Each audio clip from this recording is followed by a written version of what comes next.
Hey, welcome to Life and Leadership with David Gadberry. I am David Gadberry, and I'd love to connect with you.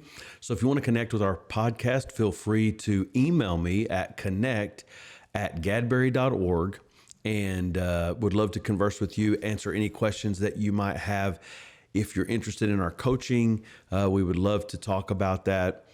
We'd love to help your organization or help you as an individual. If you find yourself in a place where you might just be a little stuck and you need to make some headway, we absolutely can maximize the potential in you or your organization and help you move to that place of progress. So we'd love to be a part of that. More than welcome to contact us. Today, we're going to be talking about leadership in a context that I think we can all find very familiar, and that is parenting. Life and leadership is all about taking leadership and putting it in the context of real life. It's not in a vacuum. It's not so easy as just this formula, that formula. We have to really talk about it in the context of life, which is very messy, and parenting is the perfect place. If there was ever a lab to learn about leadership, parenting is it. So join us now as we talk about life and leadership, parenting style. Welcome to Life and Leadership with David Gadberry. We're excited that you're joining our leadership community. There's a lot of information about leadership, but a lot of times it's too sterile for real life. Life is messy and leadership can be messy. Here we talk about real leadership in the context of real life. If you're a leader looking for tips, insight, and wisdom on leadership, you can follow David on social media. And for upcoming group coaching experiences and more, go to gadberry.org. David is the lead pastor of Summit Church in Canyon, Texas, and we would love to invite you to be a part. For more information, go to yoursummitchurch.com. This is the Life and Leadership Podcast. So today we want to talk about leadership in the context of parenting. You know, leadership is influence. It's the ability to guide and direct and lead someone from where they are to where they need to be. And if there was ever a place that was true, it's in parenting. So today I want to talk to you about the difference between average parenting and leader parenting. And there is a difference. And what I've come to the conclusion and have seen in so many different contexts that a lot of times when it comes to our parenting, we are just kind of doing whatever we think we should do. I mean, just like we're just hanging out and we got kids. And I have been fortunate enough in my life to have some really great parents. My wife had really great parents. I have really great parents. And as a result of that, it kind of set us up to be good parents if we would follow the example that we were given. But then also having a background in leadership and learning and developing and growing in that, it really helped me to be very intentional about my parenting. So we can be that average parent, that maybe even a good parent, and your kids might turn out okay. But then there's another level of parenting where it's leadership parenting, and it creates a dynamic, a track, if you will, for your children to be able to move in the direction of their purpose and for the reasons they were created. And that's really, as a parent, what we're trying to do, what we're setting out to do as parents is we want our kids to be happy. We want our kids to live a life that has meaning. We want our kids to have children that can be a blessing to them. It can be a blessing to society. And so the way we do that is to be very intentional in the way we lead as parents. So, parenting is not an easy thing, and it's not something that you just do automatically. And you don't, when you have kids, you don't just all of a sudden go, wow, I'm a great parent. It just doesn't happen that way. And, a lot of times we feel overwhelmed by parenting and overwhelmed by the things that it takes to be a good parent. But the truth is, it's probably the greatest job in the world and the most important.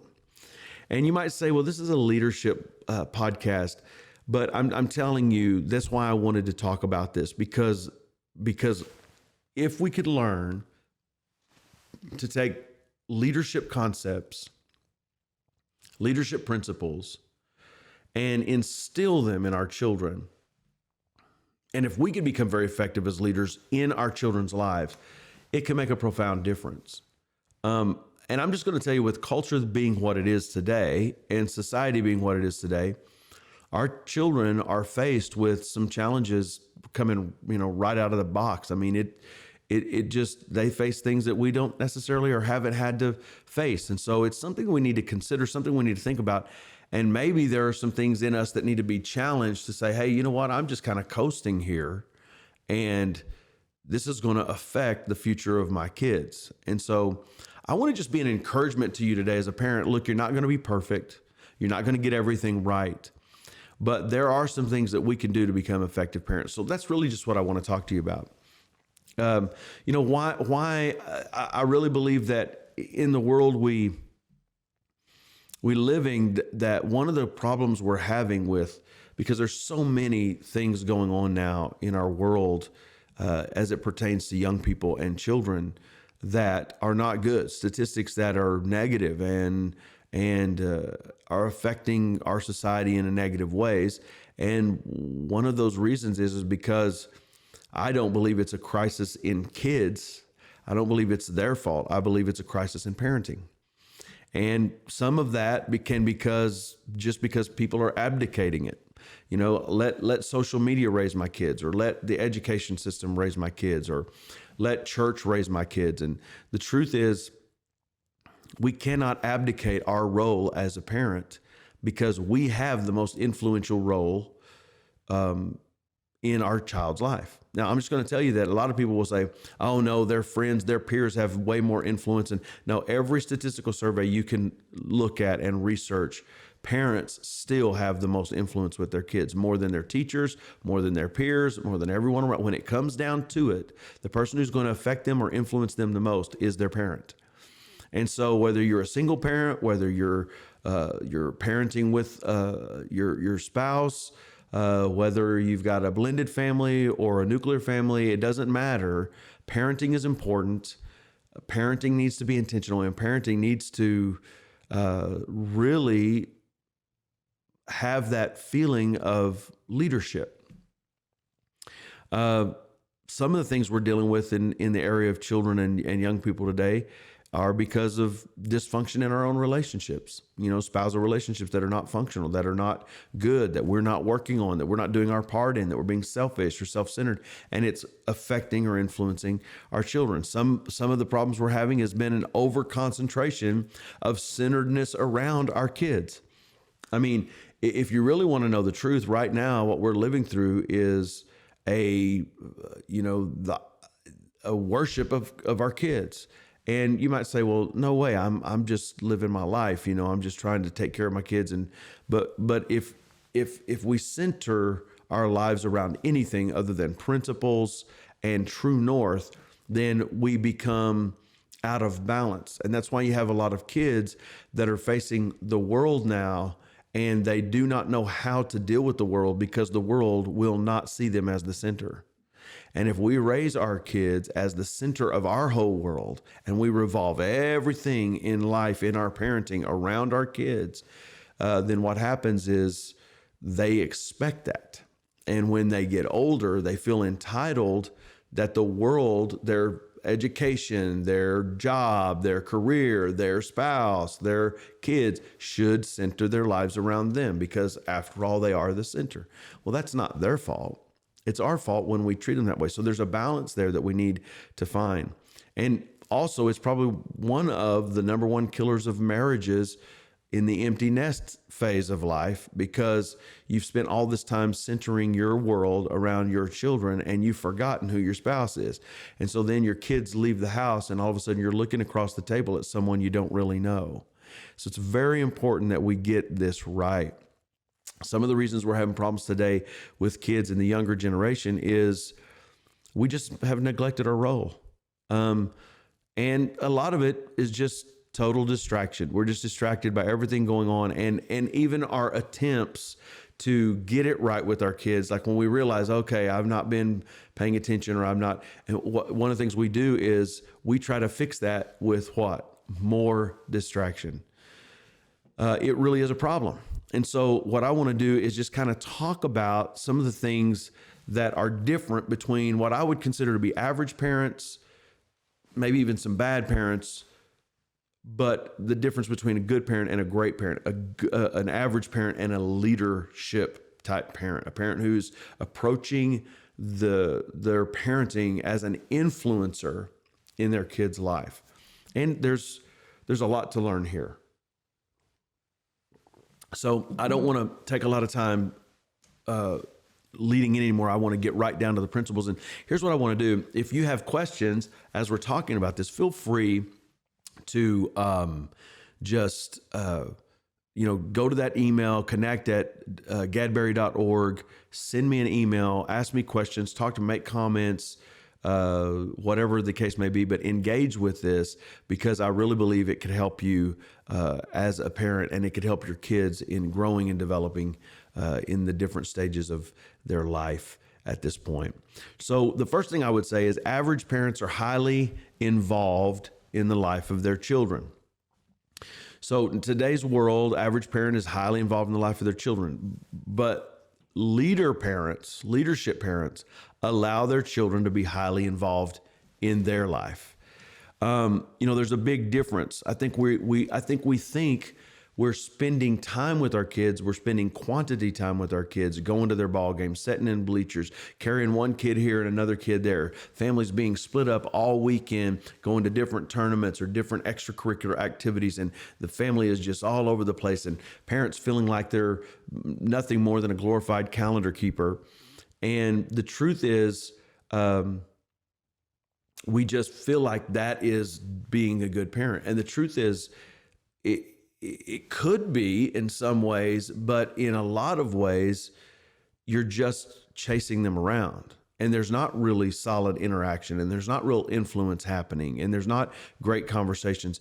Quality time is far more important than quantity time, and both are important. You need to be engaged, you need to be involved, but we need to really think and be intentional about that involvement. And so being kid-centric can be a huge mistake. It's not good for them, and it's not good for you. You might say, well, it is good for them because it gets them a lot of attention. Well, sometimes that's the problem. Sometimes they're getting too much attention in that sense, in the sense of getting everything they want, getting to do everything they want, and we're not really thinking about it. So being kid-centric is a mistake. It's very important for us to support and encourage them in their passions and activities that have been discussed and approved by a conversation from a parent. I think a lot of people are so involved in everything because they just cannot or will not say no to their kids. When my kids were coming up, we told them, look, 2 things. You can have 2 things a year that you're involved in, but we are not going to spend our whole time as a family just running and gunning. We're not going to do it. Number 1, it's not good for you. It's not healthy for you. You're too busy. We'll probably talk about this a little bit more, but let me tell you something. We are training our kids to be dissatisfied and discontent with life. I think your kids should have a lot of experiences, but I think a lot of those experiences should be organic. I think they should be, family oriented. I think they should be maybe not so kinetic and maybe a little bit more calm. And I think that we're going to have a lot of kids that get up into their early married lives and just feel discontent and dissatisfied because they're not running and going and doing. And if they ever stop and get calm, they're going to feel like something's wrong because we have taught them to just fill every minute of their life up. And it's going to be a problem. So there's nothing wrong with your kids being involved, but there is such thing as being too involved. But see, leaders are aware that some principles and qualities in life are caught as much as they're taught. So you don't want to just be in their world. You want to allow them into your world. Create some dynamics, some time where you guys are together and they're allowed to interact with you in your world. I remember some of the greatest times I ever had was doing errands with my grandfather or hanging out with my dad when he was doing some kind of project. Because instead of the center of attention being me, it was us. And we were doing something together. It's just something to think about. Average parents just run and gun and go with their kids and let them do whatever and just try to keep up. But a leadership parent is more intentional and lets that child be involved in their life as much as they're involved in that child's life. And you say, well, that's not even natural. I don't even know how I would do that. You just got to get creative. You got to think about it. One of the things I did, I used to travel a lot and go speak at different conferences and camps and things of that nature. I still do some of that, but I used to do it a lot more. And there were times where I'd be away from my kids. I'd go overseas and do conferences and go overseas and do, mission efforts and things of that nature. And so I just thought, this is a lot of time I'm away. And I just decided, you know what? I'm going to take them with me.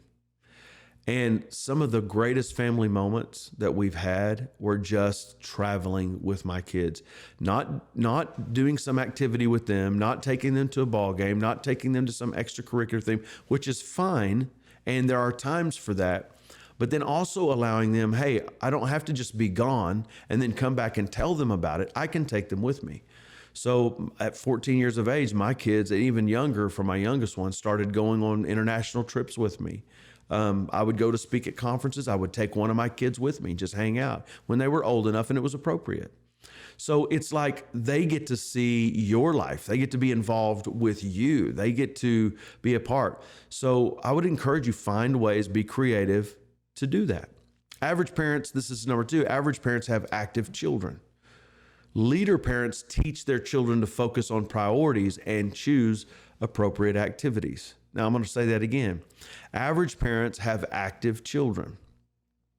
Leadership parents teach their children to focus on priorities and choose appropriate activities.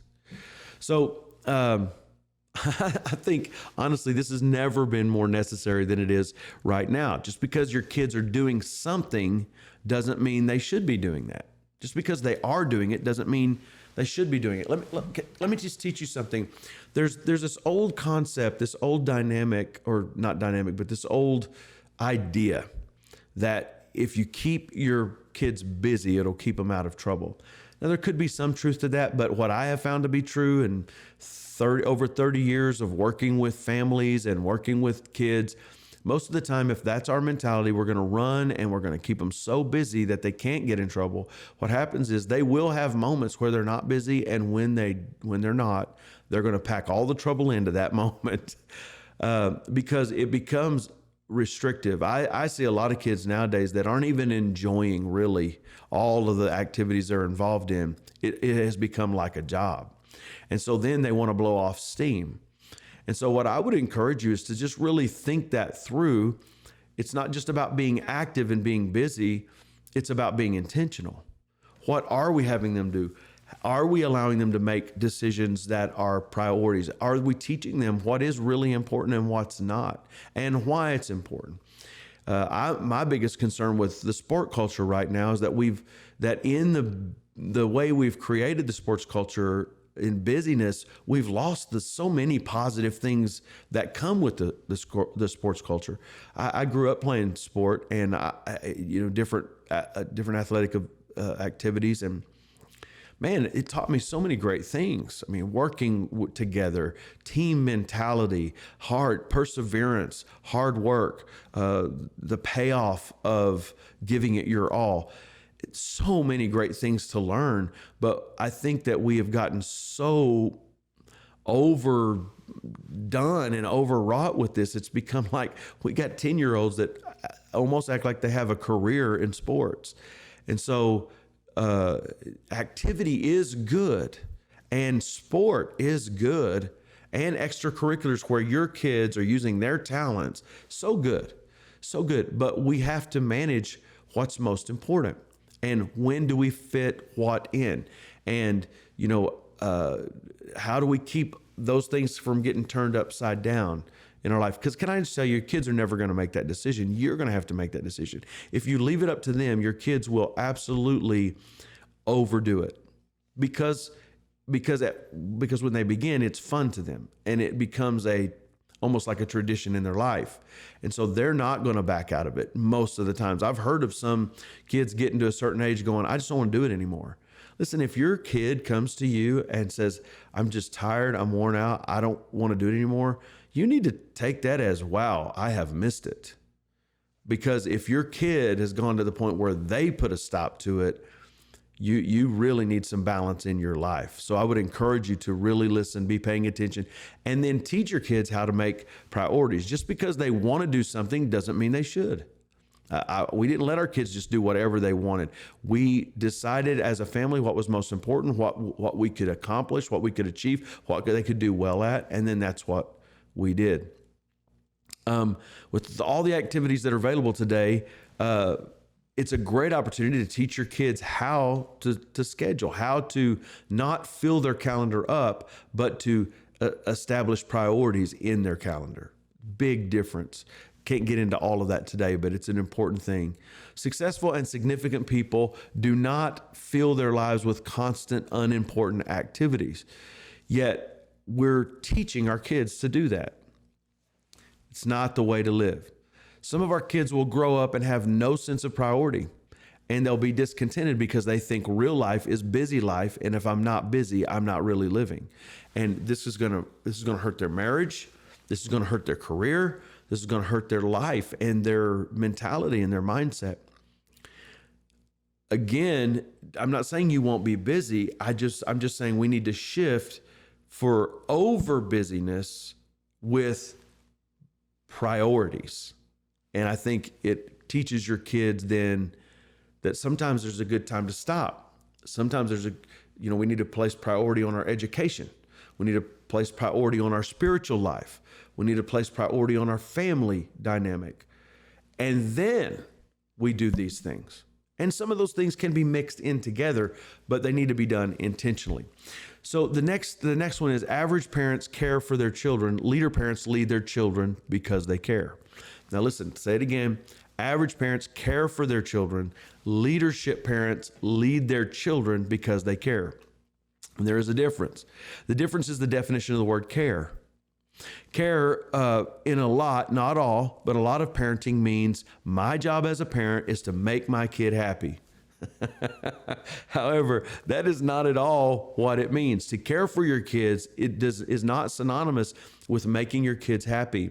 If you're a parent who thinks that's your job, that's your role in life, is to make your kids happy, you are making a huge mistake. You're not the court jester.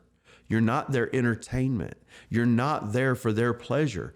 Your role is to help develop them as a person who can be intentional with their life, whose life will have meaning, who will be a good citizen, a person who will help others, love others, not be selfish, not self-centered, be a person whose life matters, and to just give you a little insight, people like that are the happiest kind of people.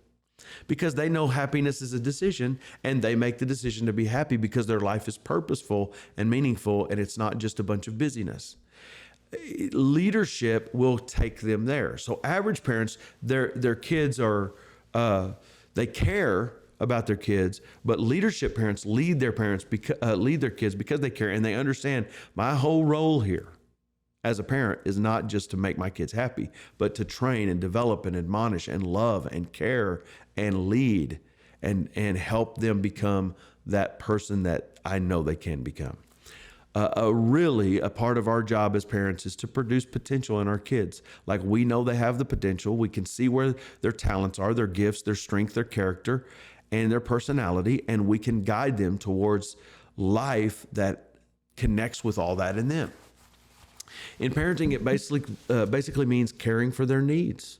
Don't neglect them. Most importantly, love them. And sometimes love means saying yes, and other times love means saying no. A lot of parents today are breaking their budgets, blowing out any kind of margins in their life, especially the time margins in their life, just to, quote, care or make their kids happy. But what's happening is they're missing the true point of purpose. They're missing the true point of caring for your kids, and that is to develop purpose in them and priorities in them and meaning in their life, not just to give them a temporary excitement or a good laugh, or, that's really not going to matter later when they're facing life, right? What they need to know is how do I make life count? And I know parents that one of the salaries of the this and numerous like this, that one of the salaries of the parents, like both the parents working full time, major careers, and one of the salaries of one of the parents goes absolutely solely 100% to just the activities of the kids. I just want to tell you something. If that's your life, you need to put the brakes on that. That is in excess, and it is not healthy for your family, for you, and it's not healthy for your kids. In some ways, this excessive way we live, and I'm saying we because we've all been there, we think we're doing it for our kids, but really, honestly, it's almost just become a habit and a pattern, and we're doing it because, well, that's what we do, and that's where our friends do, and that's what their friends do, and that's what everybody does, and we're not really stopping to go, is this good for my kid? Because one of the things as parents we do that we have to remember is model. Your kids are catching not just what you say, but what you do. So yeah, maybe you're making them happy by running and going and doing everything you can possibly do to make them feel good about life and not ever have to pay any kind of, deal with any kind of hardship or difficulty. And that's the goal. Let's not let our kids face anything hard. Boy, I hope that's not what we're doing. When they face hardships in their young life, it inoculates them from real life.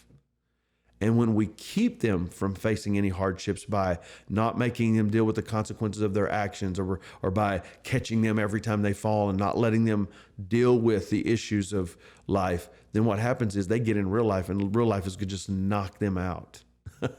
I mean, let's think about it for a minute. Leadership parents understand it's better to lead our children to a place of purpose and passion for life than to allow whatever, whenever, however, and whoever they want just to keep them happy or excited. Also, leadership parents care enough to involve them in the process of understanding how to make good decisions. I tell you what, our kids, as soon as they could make a decision, they made it. Now, this is not big decisions, or because there are some people that are handing over big decisions, life decisions, priority decisions to their kids. Ridiculous amount. I did a whole research study on this, and I'm not going to go into it right now, but I mean, to the point that a lot of marketing is geared for adult things like cars and homes and things like that are marketed towards the kids because, listen to this, big items, big money items in our lives, a lot of the times are being decided by our children. And if you think that's not true, just go do a little research and find out that is true. Where does the salesman pay their attention? Where does the marketing go? What? Sometimes you look at marketing and you think, what does that even have to do with it? It's an attraction to your kids because they know that a lot of parents are allowing their kids to make decisions they shouldn't be making. However, what happens a lot of times in just regular decision making, life decision making, value decision making, we wait till our kids get older to allow them to be involved in any of the decisions. And then they're ill-equipped to do it because they've never been taught and have never had to do it. So what we did with our kids is, as they were growing up, if they were old enough to understand what was going on, then they got to be a part of decisions. But let me just tell you, they had to pay the consequences of those decisions. If we allowed their decision to stand, then they had to deal with the outcomes, and we didn't soften the blow. So it's important that we let our kids learn how to make decisions and how to pick priorities. It's the old principle of beginning with the end in mind. What do you want the life of your child to be like when they're an adult? I mean, what do you want? Are we thinking about that at all as we're going through parenting? A leadership parent does. They're not just thinking about making it through today. They're thinking about what's my kid going to be like as an adult? And how is my leadership in parenting affecting them as an adult? Not just what I'm saying to them, but what I'm modeling for them. It's very important. And really, a lot of us should hear this and go, I've got to make some major changes. And some of us will hear it and go, man, I'm on track. And that's good. I hope you are. Many of our kids today are getting slapped in the face with reality when they become adults because they've been living in Fantasy Island their whole entire childhood. And it's important that we help them. The next one is average parents are liked by their kids. Leadership parents are first respected and ultimately liked by their kids. Biggest mistake in the world is to everything you do with your children is for the purpose of them liking you. Now, I'll tell you the biggest contributor to this in my mind, and it's just my opinion, but is the divorce rate being so high and so many families breaking up. What happens is what I have seen, and I know this is not research, but it's anecdotal, but I'm just going to tell you as a pastor and a leader and a person dealing with families and counseling people for over 30 years, I'm going to tell you something right now. More often than not, when there's a breakup, when there's a bust up in marriages, no one wants to be the disciplinarian. No one wants to be the person who actually holds the kid accountable because they want the kid to like them, because they're not thinking of their child. They're thinking of themselves, which is a lot of times what leads to divorce to begin with. You know, outside of abuse or addiction or things of that nature or infidelity, a lot of times marriages break up simply because people are selfish. We can all admit that, right? I mean, let's just be honest. That's why any relationship busts up. And so when we get into that dealing with our kids and we're in that state of mind, what we do, you'd be amazed how many people talk to me and their marriage is busting up and they've already made the decision that they're going to divorce, and how are your kids doing? And it's shocking how many people say, oh, they're fine, they're dealing with it just fine. There's not a more selfish statement that could ever be made. Now, if you've ever been in that situation, I'm not condemning you. I'm just saying that's the fact. That's so selfish. Your kids are not fine. You're tearing their home apart, or their home is being torn apart by the circumstances of divorce. They're not fine. And what happens is that carries out in the way we deal with our kids, because no one wants to be the person who actually does the parenting. We'd rather be the friend. Now, some that times that happens because of divorce, and then other times it happens just because we have parents that are insecure and want to be liked more than they want to be respected. But your job, and you've heard people say this, but it's the truth. Your job is not to be your kid's friend first. It's okay to be your kid's friend, but after you're their parent. And they don't need another friend. They've got lots of friends. They need a parent. They need a guide. They need an accountability. They need someone who loves them enough to lift their life and strengthen their life and encourage their life and to help them deal with life and to correct them. And so it's important that that's the role we take. Average parents are liked by their kids, but leadership parents are first respected and then ultimately liked. There are so many of you that have grown children that resent you and don't like you. Or there are some of you that are going to have children that resent you and don't like you because you spent their whole childhood trying to do things for them that made them like you at the time. But when they get into real life and have to deal with the consequences of their behavior and their self-centeredness and all of that, then they're going to resent you because you weren't straight with them. It's just common sense, really. So it's important that we do this. There have been many times as I raised my girls that I wanted to be liked. I wanted to be the fun parent. I wanted to be the person who wasn't hard or harsh. But listen, my role wasn't just to be the fun parent or just to be the guy who makes your life worth living or happy and superstar and celebrity. You're not supposed to be a celebrity for your kid. You're supposed to be a parent, a person who leads them, guides them, protects them, provides for them. It's very important. You are not your kid's friend only. You know, my girls frequently thank me as they've become adults. I've had them thank me several times for things that were hard when they were happening, but have made a much better life for them now. And had I not cared enough to discipline and to be disciplined myself and not give in to the pressure of my kids liking me, then I would be facing that reality now of them actually not really liking me, but resenting me. Now, if you or I choose not to lead as parents and instead be buddies with our kids, then what happens is we don't require things that they need for personal growth. Then you may have a teenage buddy, but you'll end up with an adult enemy. And they may never say it, but it'll show up in your relationship. Now, I know that sounds harsh and sad, and I'm not trying to condemn anybody and say you need to be a better parent. Look, we've all been there.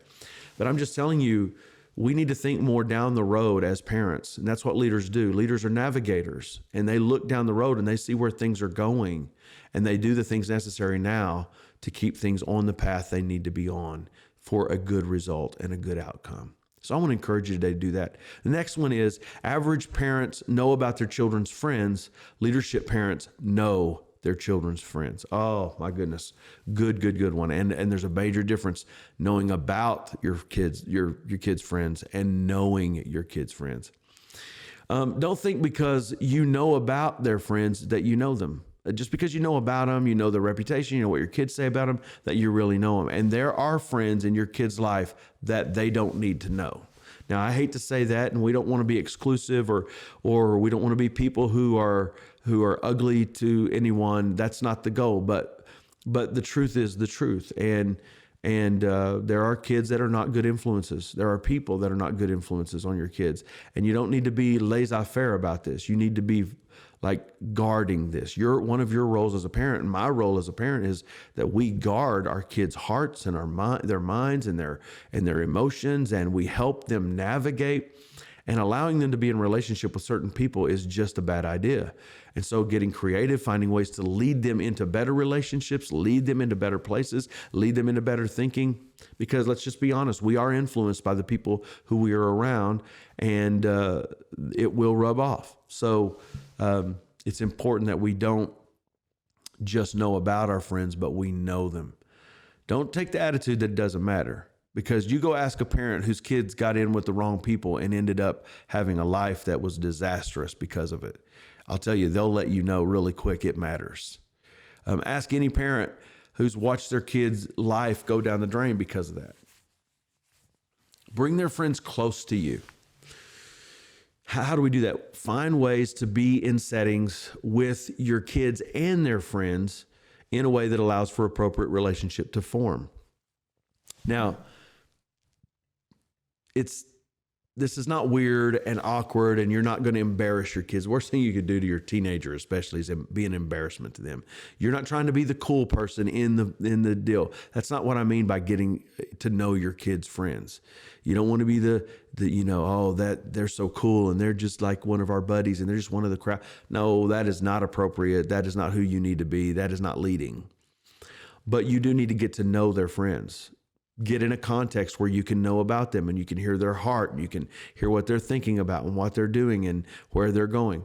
Teach your kids how to make good decisions when it comes to the people who are going to be close to them, because the people who are going to be close to them are going to affect their life. In today's world, it's likely that your kid and their friends are going to need your intervention at some point. Because there are going to be some relationships that are just not fit, and you're going to have to intervene. And you're not going to know how to intervene unless you know the people that are around your kids. Let me just say this. Lead. Parent, lead. You're not one of them, okay? You aren't going to be one of the team. You don't need to be. And the worst thing you could do is to try to fit that role and end up embarrassing your kids. It's not when I see parents that are doing that, it's not about their kid at all. It's about them.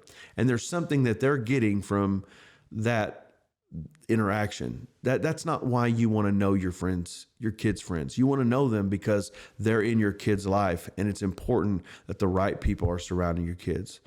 So get to know their friends and help them navigate those relationships. Okay, next. I hope this is helping you. I hope some of these things, I know some of them seem so very direct, but you have to understand, I've raised 2 girls, and I've helped a lot of parents raise their kids. And we've been teaching on this and studying on this and talking about this for a long time. So this podcast may seem a little direct, but man, let me just tell you, these things are real. And I'm telling you, I've watched parents who take a leadership approach to their parenting, and I've watched parents who take a very passive approach to their parenting. And the two are night and day. The outcomes are night and day. I was just dealing with a family the other day, and he was talking to me about their family dynamic with their siblings as adults, and how their brother or sister or someone, I can't remember, their kids have had just a really bad, it's just not gone well. They've grown up, they're as adults, they're not doing well. And then his kids are doing great. And you can look at the two relationships and say, wow, the decisions you made, this is how your kids turned out. The decisions they made, that's how their kids turned out. Now, there's always anomalies in that. But the truth is, our parenting and leadership in parenting breeds results in our kids. It doesn't mean they're going to be perfect and they're going to get everything right, but there is a major difference between parents who approach leadership in parenting and parents who just passively parent, hoping that everything's turning out okay. So next is this: average parents support their children in their activities. Leader parents help their children discover their purpose and lead them towards it. In other words, they're not just doing activities for activity's sake, but you're looking at your kids, you're understanding they have gifts, they have talents, they have personalities, they have character. What do they bend towards? What should they be doing? What's needed in their life? Like maybe they don't know how to be a team player. They need to get on a team. Whatever the case may be, you're guiding them towards purpose, not just towards activity. And let me just challenge you. If you want them to just have some activity, then let it be organic. We've got way too much structured activity going on, especially in our younger kids. They need to have some time to develop their identity and be alone and just play naturally and not always be structured. So if you want them to have just some activity and it's not really purposeful, then the purpose for that activity is allow it to be free play so that they can develop in who they are. Without everything always being structured, and they're being developed in a kind of a collective sense and becoming what everybody else is instead of who they're really meant to be. But then when it comes to involving them in things, teach them how to move in a direction of things that they're gifted at or they have strengths in, or things that they need to be strengthened in. It's very important that we think intentionally about this. We've already talked about overactivity, so I don't want to talk about that anymore, but I do want to clarify. I'm not saying to put pressure on your kids for what you think their purpose is, but I'm saying help them learn how to think about their future and about what will be meaningful to them and about what makes a difference, and then help them find things that help develop that in their life. And this will point them in the right direction. There's a scripture in the Bible, a proverb. It says it says that train your child up in the way they should go, and when they're older, they won't depart from it. And now we've always thought about that in a moral sense, like teach them righteousness, and then they'll come back to righteousness, and they won't depart from righteousness. And there's an argument to be made that could be the way. But if you really look at the wording and the verbiage in the Hebrew, it really more says train a child in the way that they're bent, and then when they get old, they won't depart from it. So what it's saying is, as parents, our job is to admonish, teach, train, develop, coach our kids into those places of where their talents, their gifts, their strengths can be used and molded and developed, so that leads into meaning in the future of their life. A lot of times what we do, though, is we live vicariously through our children, and we plug them into things to keep them busy and also things that we enjoy. And so we're not really thinking of their purpose or their future. We're just thinking of what we want. And we wouldn't admit that sometimes, but it's the truth if we want to be honest with ourselves. Average parents, this is the next one. Average parents set expectations for their kids. Leader parents set expectations and then inspect those expectations to see if they're being met. You know, people don't do what you expect only. They do what you inspect. So I'm not saying be a helicopter parent at all. You want to be an empowering person. You don't want to be a controller, but so you don't need to be a pilot to be a parent. But what I am saying is humans have a tendency to follow through with things that they know they'll be accountable for or held accountable for. So if you're a leadership parent, you set the expectation, but then you also have an inspection where you come alongside and say, hey, how's that going? Where are you at on that? Let me look and see how you're doing. Can I help you with something? Let me be your assistant. Is there something I can do for you to help you get down the road on this? So you expect and you inspect. The next one is this, and this is the last one. Average parents love, care for their kids. Leadership parents teach their kids how to love. You remember a while ago I said that your kids are not just learning by what you're teaching them, your kids are learning by what you're showing them. It's good to love and care for your kids, but it's better for your kids to learn and develop how to love and care for others. And I'm just going to tell you, we're struggling with empathy. A lot of the educational programs now in elementary schools have a component of exercises for empathy. In other words, trying to teach kids how to care about each other, how to appreciate, how to be thankful, how to be grateful, how to see the imago Dei in someone else, how to see their value, their credibility, the impression of God on them. How do we treat other people? How do we care? Are we compassionate? Teachers are having to do this in the classroom because there's a crisis of empathy in our world. A lot of studies done on why or what or how or when, but the truth is we just need to be those kind of parents who not only tell our kids that we care about them, but we model for them how to love, how to care. Because I'm just going to tell you, our society and culture have redefined terms. We no longer know what love is. Love is, in our culture, a very selfish term. Love is always about me. Love has a lot more to do with provocative, sexual, erotic things than it does anything else. Love is not what we have redefined it to mean. Therefore, if we want our kids to know how to care for, know how to love, know how to sacrifice themselves for the benefit of others, then we have to teach them that by telling them, but we also have to teach them that by showing them. And so average parents love and care for their kids. They really do. And they want their kids' lives to be good. But a lot of times in that whole purpose and centering our life around our kids and chasing the margins out and spending way too much money and breaking our budgets of time and resources just to make our kids have a good life because maybe we didn't have one. It's great that you care about your kids, but what are the effects of you centering everything around your kids and totally being undisciplined because you want your kids to have a certain upbringing? You want them to look back and say, oh, my parent was good to me. You would a whole lot rather your kids look back and say, my parent loved me so much that they gave me guidelines and parameters. I used to have a friend that I loved to go to his house because in my house there were rules. And my parents weren't too stringent. They were loving people and empowering people, but we had structure in our lives.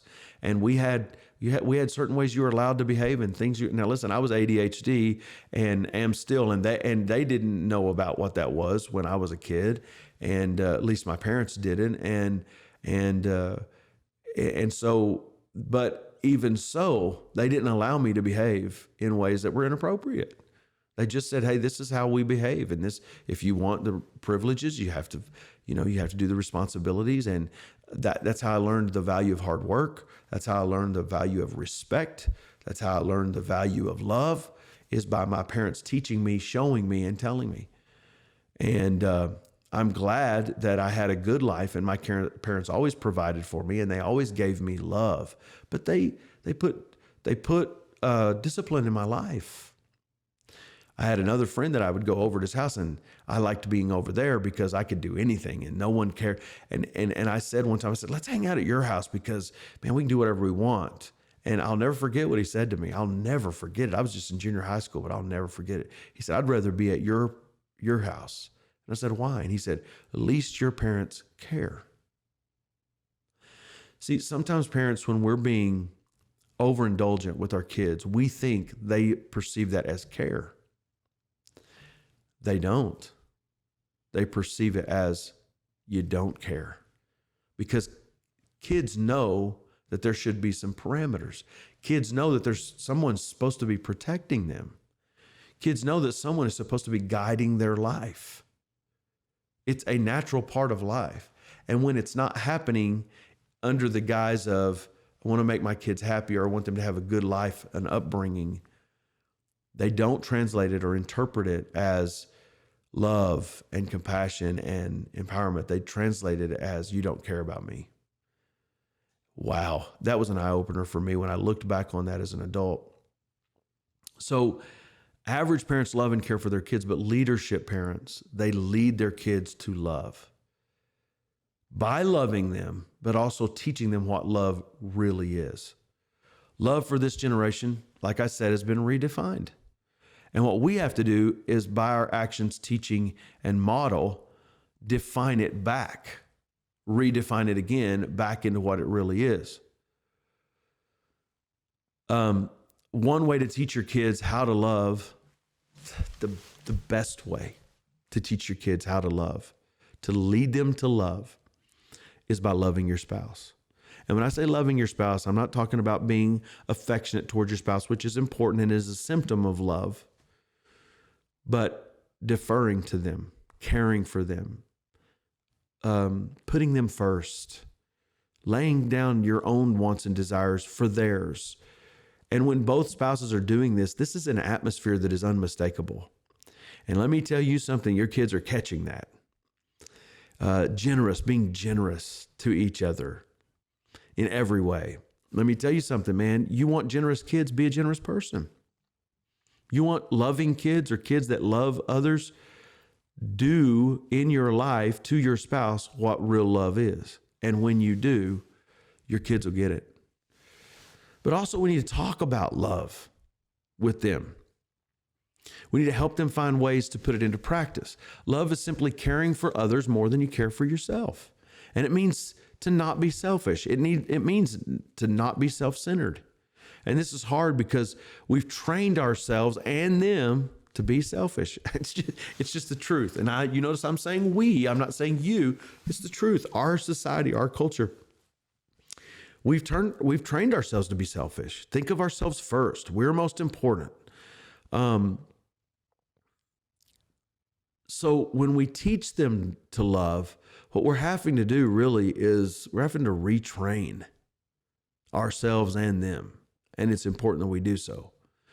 So teaching them love is virtually going to mean like a restoration of what it really is. Successful future relationships will depend on whether or not we teach our kids what real love really is. If we lead them to love, instead of just caring for them and trying to make their life fun and exciting and always up, teaching them what love really is, and teaching them sacrifice, and teaching them respect, and teaching them to care for, and teaching them how to treat people and do unto others as you would have people do others do unto you. Come on. Get back to the basics of what love really is. Love is not egotistical. Love doesn't keep score of the wrongs of others. Love doesn't put itself forward. Love isn't puffed up. Love doesn't always say me first. Love is this self-sacrificial commitment to others to not center the world around yourself, but center the world around the principle of love. Now, let me just say this. My daughter told me a story yesterday about her little 3-year-old, and they went to a shower for someone the other day, a marriage shower before they were getting married or whatever. And there was this beautiful cake and all these decorations. And when she got there and she saw the cake, little 3-year-old, she looked up at her mother and she said, "It's my birthday." Because 3-year-olds, they are egocentric. They see everything through the filter of themselves. So this couldn't have been a shower for someone or a party for someone else. Obviously, there's cake, there's decor. It's about me. You know, the sad part is that our whole society has gotten stuck at 3. And a lot of us, we're not leading into the future. We're not leading values. We're not leading respect. We're not leading love. We're just hung up on selfishness and self-centeredness. And we've got to really change this, because this is affecting and impacting our kids and their futures. If you want their future spousal relationship to be good, there's two things that need to happen. You need to really love your spouse in front of them, and then you need to teach them what love really means. So let's get out of that realm of selfishness and egotistical mindsets and get into the realm of caring about that, caring about others. So listen, whatever you do not let our society, Hollywood, or their peers teach them the meaning of love, because what they'll learn is a perversion of love. They won't learn what love really is. They'll learn a twisted version of it. They'll learn it false. And let me tell you something, it'll wreck their future. It'll wreck it. So I want to encourage you today. I know this has been a little bit different leadership mindset, but if you're a business leader, if you're an entrepreneur, if you're a career-minded person, if you're a boss or an employee, if you're a ministry person, if you're a leader in any capacity, a student, let me tell you something. Leadership starts at home.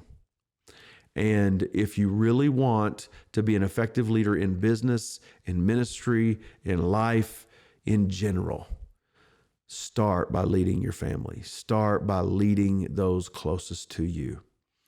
And it'll benefit you in every way you can think and imagine. So thank you so much for being a part of Life and Leadership today. Please feel free to get involved with Gadberry Leadership Coaching. You can go to our website at gadberry.org, and it explains everything about our coaching and our team concepts and our keynote speaking and all the things that you might need as a leader, that we could come alongside and help you maximize the potential in your life and in your organization. We'd love to be a part. And so you can go look at that, and then you can communicate back with us at connect@gadberry.org. Email us and we will get back with you. And also you can join the GLC network. And what that means is any blogs that I write or videos that we do will come straight to your inbox, and you can use these resources to help grow and develop as a leader. So I encourage you to be a leader today. Lead your kids. Be that kind of parent. God bless you. And here's what you need to do today. Make sure you go out and add value to someone else's life. And I promise you this, it's a guarantee from Gadberry. If you add value to someone else's life, I guarantee you the greater value will be added back to you. God bless.